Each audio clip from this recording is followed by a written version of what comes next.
نیچے رسول اللہ کی حدیث ہے. اب عمر کا فیصلہ یہ ہے, عمر کے فتوے کو رد کر دیا جائے, رسول اللہ کی حدیث کو نافذ کر دیا جائے.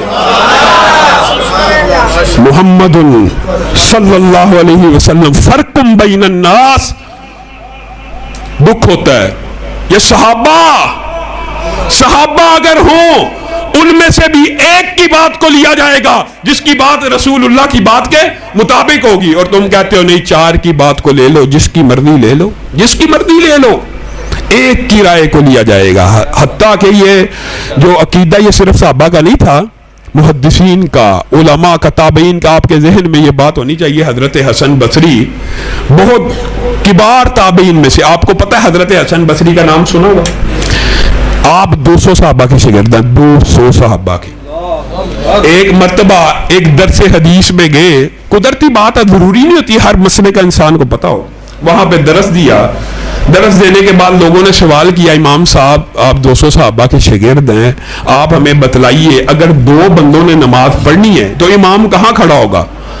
قدرتی بات ہے حضرت حسن بصری کے پاس اس کے بارے میں کوئی حدیث موجود نہیں تھی, تو انہوں نے اپنی رائے سے کہا میرے پاس اس کی کوئی حدیث موجود نہیں ہے, لیکن میری رائے یہ ہے کہ رسول اللہ صلی اللہ علیہ وسلم ہر کام میں دائیں کو پسند کرتے تھے, تو امام کو دائیں طرف کھڑا ہونا چاہیے. اندر سے ایک عورت کی آواز آئی, حسن بصری میں عبداللہ ابن عباس کی شاگردن ہوں, اور عبداللہ ابن عباس نے ہمیں یہ بتلایا تھا کہ ایک رات وہ رسول اللہ کے ساتھ نماز پڑھے تھے اور رسول اللہ دائیں طرف کھڑے تھے, تو رسول اللہ نے پکڑ کے عبداللہ ابن عباس کو دائیں کر دیا تھا.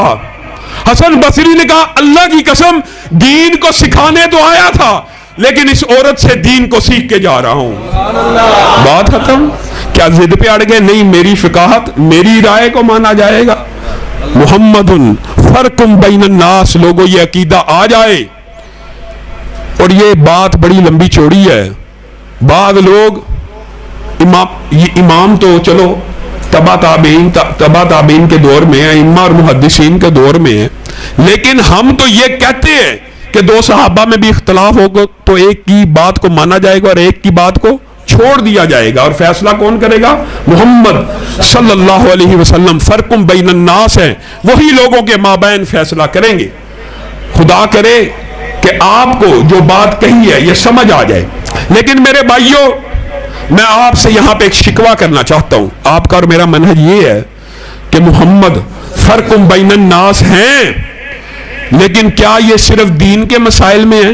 کیا صرف مسجد کے مسائل میں ہے؟ کیا ریاست کے مسائل میں نہیں ہے؟ کیا سیاست کے مسائل میں نہیں ہے؟ کیا بازار کے, کوچے کے, گلی کے مسائل میں نہیں ہے؟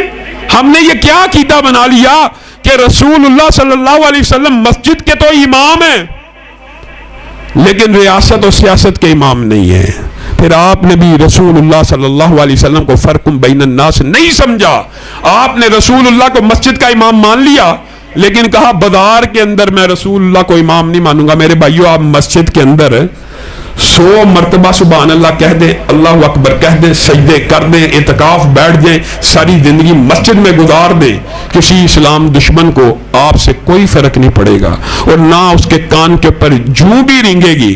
لیکن جب آپ یہ بات کہیں گے جو دین میری مسجد میں ہے وہ دین میں بازار کے اوپر نافذ کرنا چاہتا ہوں, وہ دین میں سیاست میں نافذ کرنا چاہتا ہوں, وہ دین میں ریاست میں نافذ کرنا چاہتا ہوں, وہ دین میں عدالت میں نافذ کرنا چاہتا ہوں, تو پوری دنیا کے سیکولر اور لبرل اور ملک آپ کے خلاف اکٹھے ہو جائیں گے کہ رسول اللہ کے دین کو مسجد سے نکال کر معاشرے پہ نافذ کرنے کی بات کرتے ہو. بڑے ظالم ہو, بڑے غدار ہو. اور میرے بھائیوں, آپ لوگوں کو یہ فلسفہ کیپٹلزم, سرمایہ دارانہ نظام اور سیکولر اور لبرل لوگوں نے ڈال دیا کہ مولوی کا کام کیا ہے؟ مسجد کی ممبر کے اوپر بیٹھ کے دین کی تبلیغ کرے. مولوی صاحب آپ کا سیاست میں کیا کام ہے؟ آپ ممبر رسول پہ بیٹھ کے سیاسی گفتگو کیوں کرتے ہیں؟ یہ جو جملہ ہے یہ بھی منہج کے خلاف ہے, اسلام کے خلاف ہے. کیوں؟ سن لیجئے. رسول اللہ صلی اللہ علیہ وسلم نے فرمایا تھا بنی اسرائیل کے جو انبیاء تھے وہ ایک نبی جاتا دوسرا نبی آ جاتا, اور وہ ان کے سیاسی رہنما بھی ہوتے, میں جب دنیا سے چلا جاؤں گا تو میرے بعد نبی نہیں آئیں گے، میرے بعد نبی نہیں آئیں گے، لیکن میرے بعد علماء آئیں گے جو میرے وارث ہوں گے. حدیث نہیں سنی؟ جو میرے